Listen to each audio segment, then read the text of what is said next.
Many painters have questions about the palette I use for acrylic paints and how I set it up. For acrylics, I use the Stay Wet acrylic palette.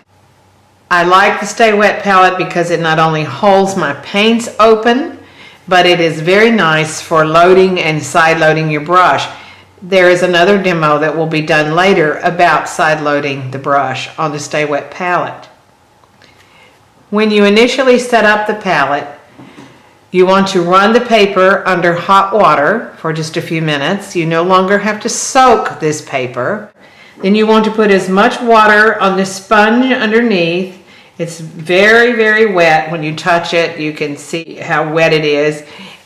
As much as you can put underneath without it floating back to the top of the palette. The palette top has, before I set the paints out, has been wiped with a paper towel. I set the paints up around the perimeter of the palette and leave the interior portion for loading my brush. The paints are set up according to the project and how many colors I have in a particular color family. They are set up from light to dark and warm to cool. On this particular project, I have very few reds, so I have the red family on the short side of the palette and the other colors across the top and then coming down this side.